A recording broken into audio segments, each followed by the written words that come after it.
All right, ICAST 2024 wrapped up last week. And you guys, I know, have probably been inundated with everything about ICAST for last week. I'm going to tell you what, I'm in the camp that I've probably heard Forward Facing Sonar more times than not in the last, week. Whether it be in conversations or on social media and stuff. So it's just one of those things. But I will say this. I mean, I think ICAST 2024 could be summed up this year. Whether you were there or not. Obviously, for those who are unfamiliar with ICAST, ICAST is the world's largest, definitely our country's largest anyway, trade show in the fishing community. So it's not a public expo that maybe you'd be used to, that a lot of us attend throughout the year.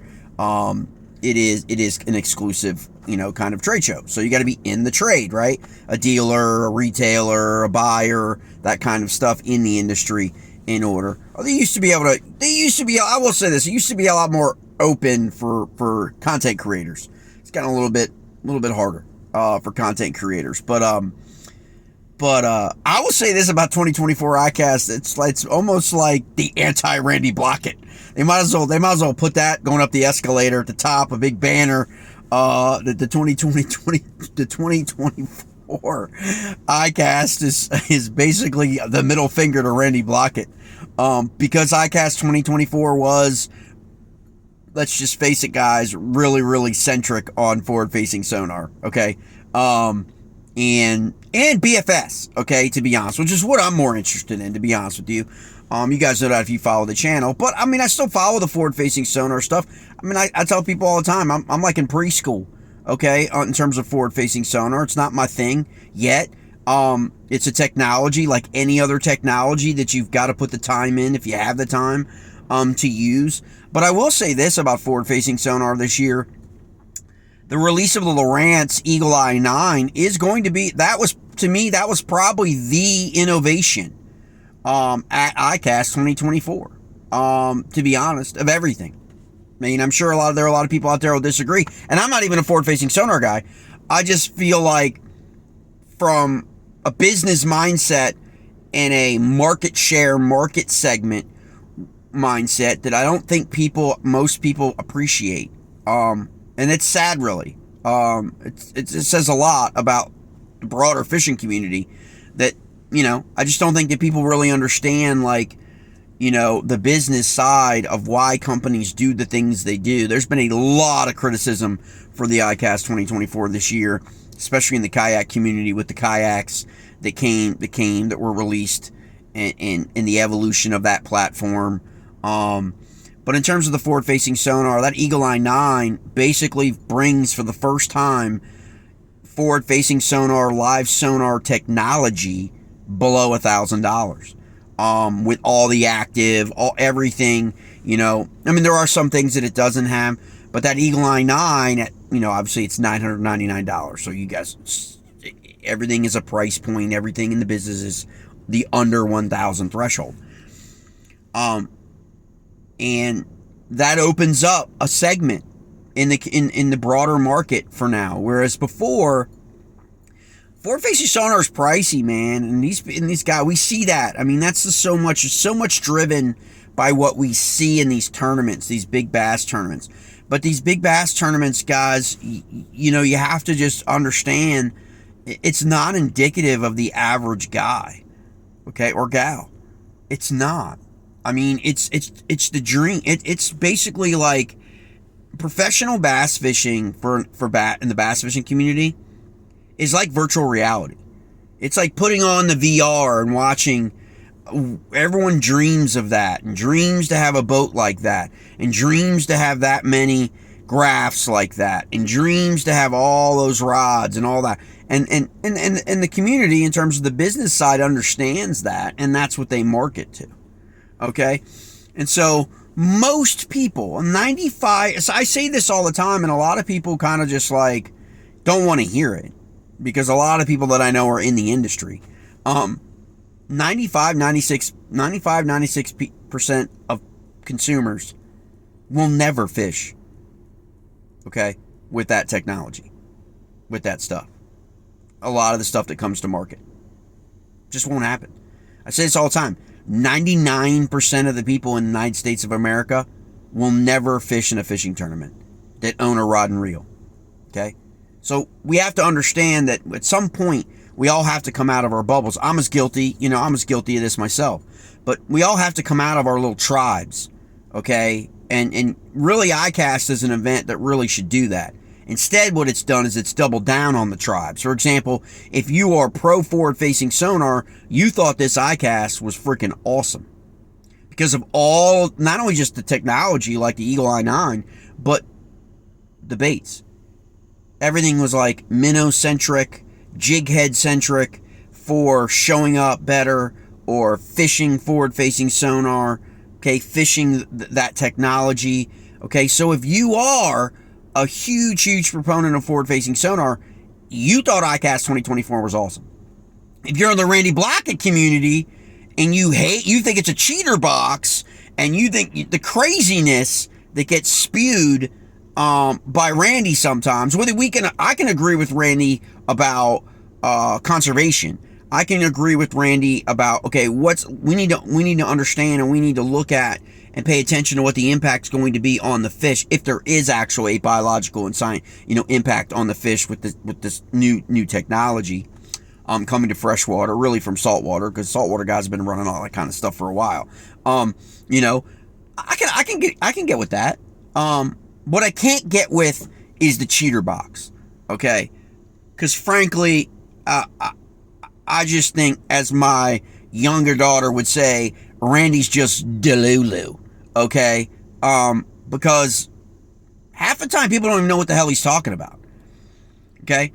First of all, forward-facing sonar is legal, okay, in the tournament scene. So using it, you're not cheating. So the technology's not cheating, okay? So therefore, calling it a cheater box 100 times in a video makes you look like an idiot, because it's not a cheater box, okay? Because you're allowed to use it, so it's well within the rules. So you're not cheating using it, okay? And basically, you're implying that everybody who uses forward-facing sonar is a cheater in a tournament event, and that's just absurd. Okay, whether you have a one or not, we need to stop with this hyperbole and get down to like the realities of asking the hard questions and then the whys, right? Okay, forward-facing sonar is not going away, guys. How do you know it's not going away, Randy? Okay, how do you know? And Randy, you know as well as I do, it's not going away. Okay, and ICAST 2024 just proved it. So all this talk, okay, about hard bait sales and, okay, this is not new, okay? Every 3 to 5 years, there is an evolution and innovation cycle that happens. No, none of us seem to care, when it's our iPhone, right? Every freaking year and a half, there's a new freaking iPhone out, right? And we gravitate to the new iPhone, gravitate to the new Android, whatever it is. We don't seem to care when it's like a phone, but for some reason, we have to care when it's in the fishing community. Like, things got to stay the same. Things got to stay the status quo. Okay, we can't evolve. We can't innovate, right? And I think that's bullshit. And again, it's a product. You don't have to use that product. Okay? You don't have to use that product. How is forward-facing sonar any different than a jackhammer? Okay? You can choose to throw a jackhammer, Randy, or not. If everybody is out there catching fish in these tournaments, throwing a jackhammer, okay? Whether it be Z-Man or Evergreen, okay? Throwing it. An angler has to sit back and decide, if you're a tournament angler, man, I'm going to have to start throwing the jackhammer, man. They're getting bit on the jackhammer, and they're kicking my ass, and I can't get a check, and I got to get a check, and these guys are catching. So you gravitate to the jackhammer, okay? Whether you're sponsored by Z-Man or Evergreen or anybody who releases a chatterbait or whatever, okay? How is that different than forward-facing sonar? Guys are either going to decide to use it or not, and if the guys using it are winning, obviously the people that sat on the sidelines and haven't caught up, and mostly the older, my generation of anglers, okay, are behind the curve right now, are going to catch up, or they're not. Okay, and if they don't, they're not going to get a check cut.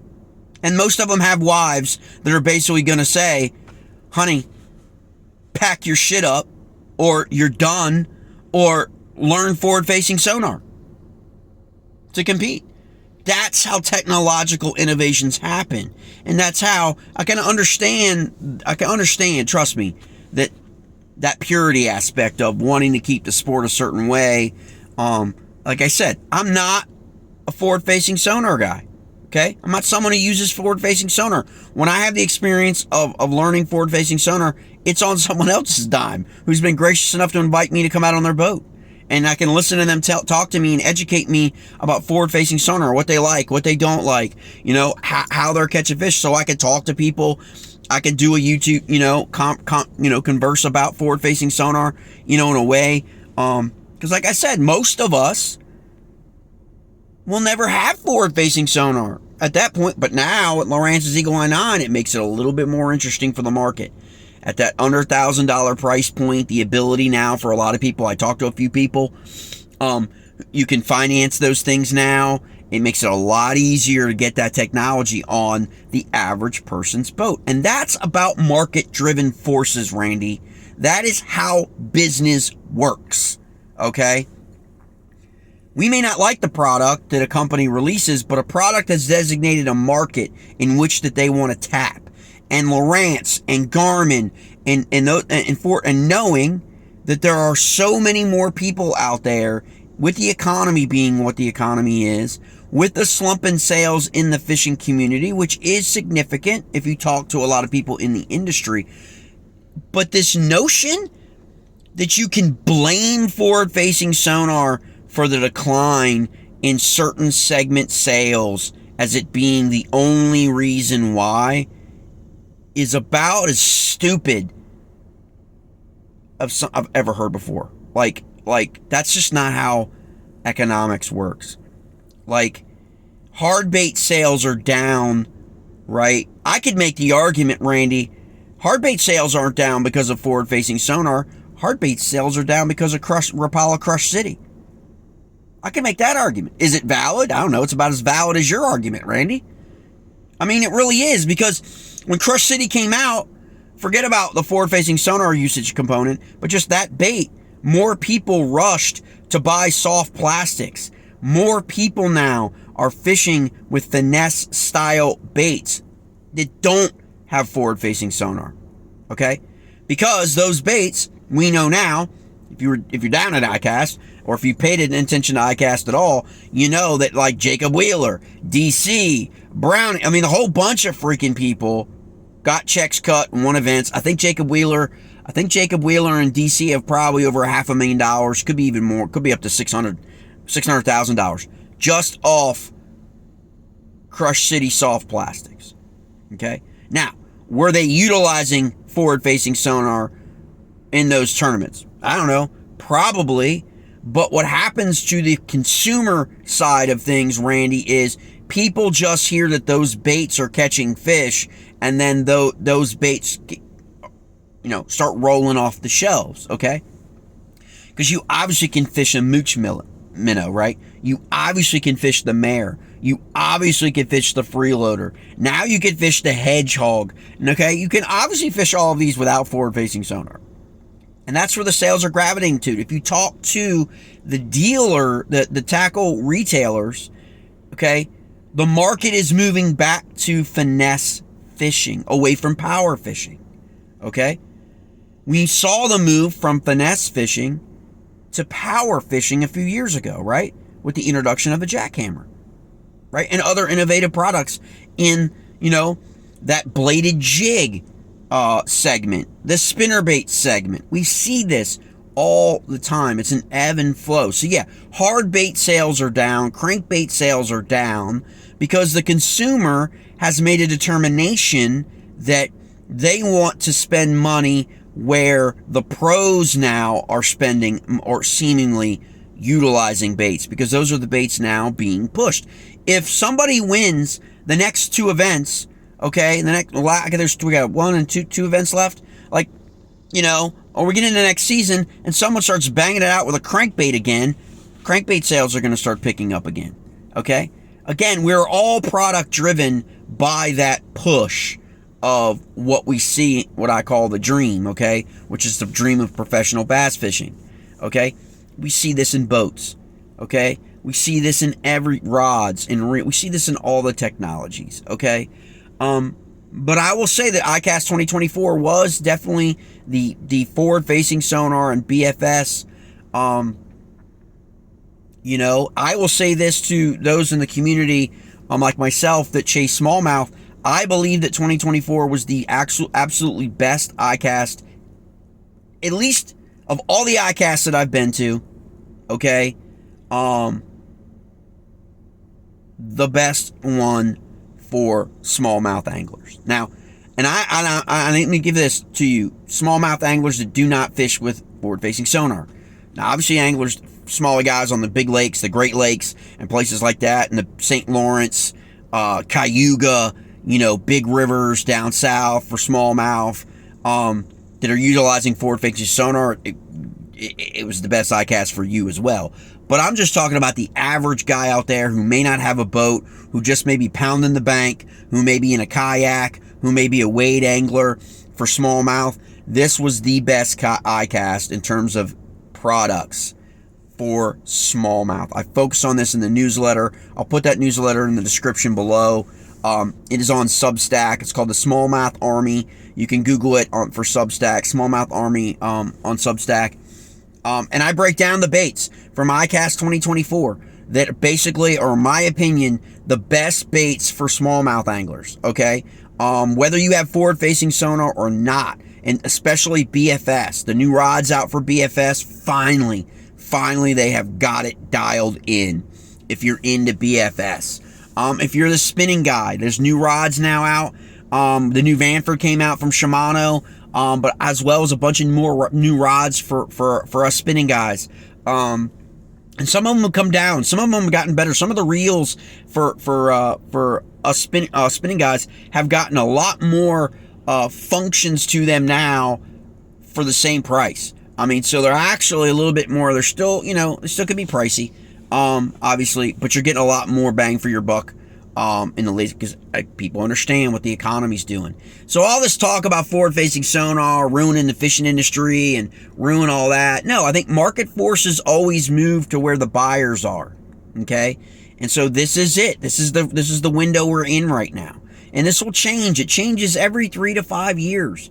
Okay, I talk about this in a newsletter about like some of the baits. You know, we've seen this push to like the, you know, especially coming from Japan.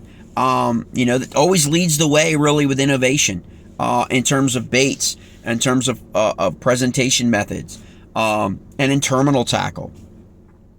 And so there are definitely a lot of new products out there that people should consider. You know, and you can check out Best in Show. I'm not a big believer in the showcase. I'm just not. I mean, that's my own bias, because I feel like those things are locked in, you know, in terms of brands that always are in the new product showcase, no matter what, whether their new release product is really great or not. It's just kind of how it is. It's a trade industry. These things happen. Sometimes there's some surprises though, but you pretty much can bank on the major North American brands being the winners of the product showcase. So you got to go a little bit deeper than that. Don't just go with what won Best in Show or in the soft bait category or the hard bait category or whatever. You really want to look at kind of like the depth of all of the releases and what you can utilize and add to your arsenal. But just because ICAST 2024 had a forward-facing sonar focus, and was the anti-Randy Blaukat ICAST, okay, doesn't mean there's not something in there for you, whether you have forward-facing sonar or not.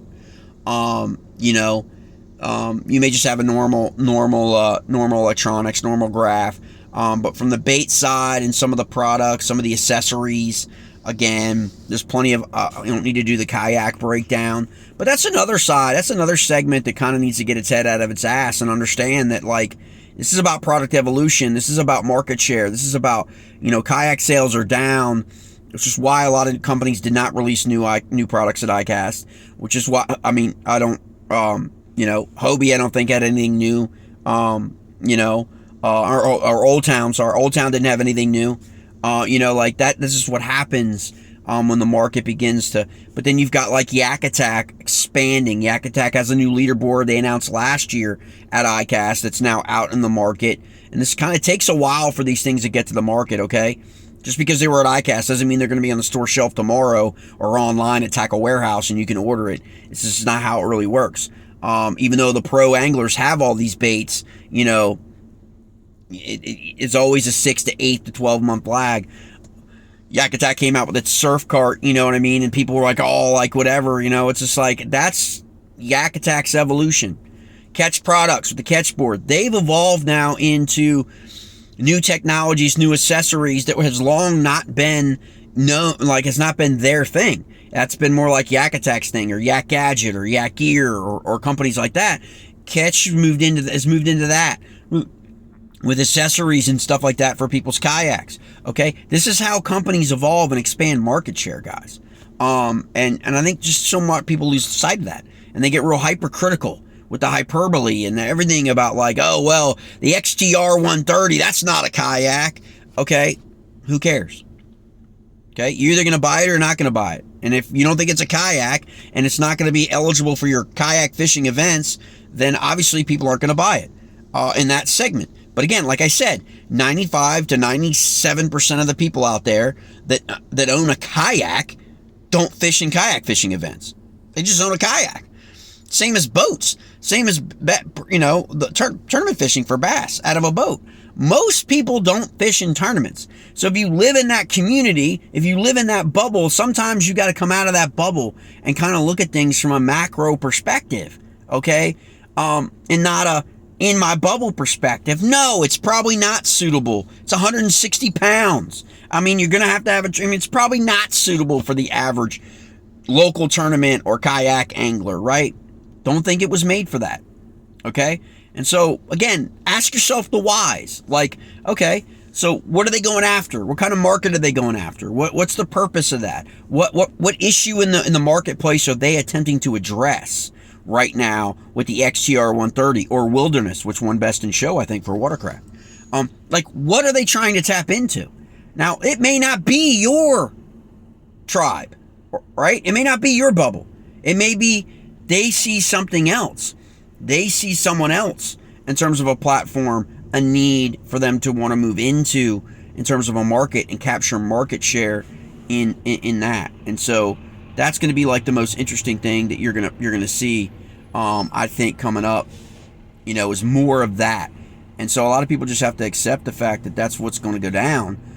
These are companies now that are looking to expand their market segment away from maybe what we typically feel like they're part of, okay?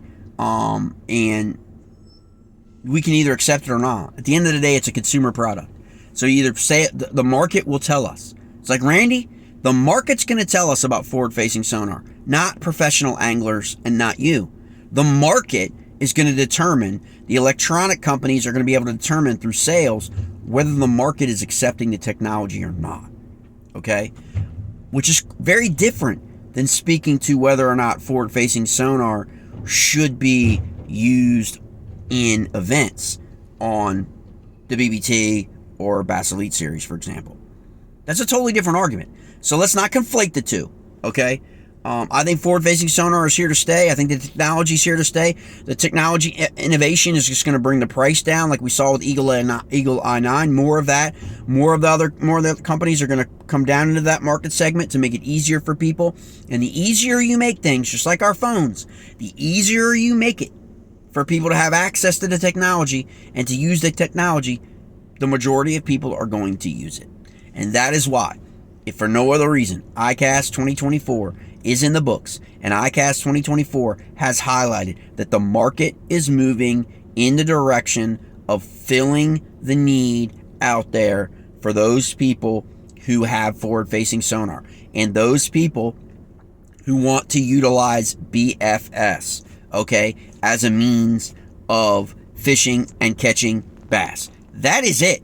That is what it's all about. The technology in forward-facing sonar, the technology in rods and reels for BFS, for example, or any rod and reel really, is all about fundamentally making it easier for anglers in the broader consumer market who love fishing, who will never fish in a tournament ever, catch more fish. All right, guys, that's it. That's my take on ICAST 2024. You can check out all the new product. You can check all that stuff out on Bassmaster. You can check out it's all over your YouTube channel, all over your threads probably already. But go ahead and check out my newsletter, free newsletter for now, unless you join at the premium level. If you join at the premium level for the newsletter launching at the premium level, you're going to get bait at least bait a month sent to you specific towards what we're speaking to in the newsletter. And then we'll also have the bait box, which will have 6 to 8 baits in the box. Again, it's very, very smallmouth centric driven, whether you're fishing for smallmouth on the lakes or all the rivers like us down here chasing smallmouth. But there'll be some other things in there, especially some things from the ICAST coming up. Because I like a lot of that terminal tackle. A lot of that terminal tackle coming out is going to be real interesting. Some of these hooks that are coming out, some of these line throughs, some of the line through baits, very, very interesting. Some of the smaller, the new micro segment. I break that down in the newsletter, from Geek Crack and Missile Baits, and obviously the Crush City stuff, Fish Roller, Raid, and you got all kinds of stuff in the newsletter for you. To kind of just break the Great Lakes finesse. Check it out. Hit a subscription up. Join at the free level. It's a free subscription, and then you'll get information on the premium level launching here coming up soon. And we'll get baits delivered right to your door. All right, guys.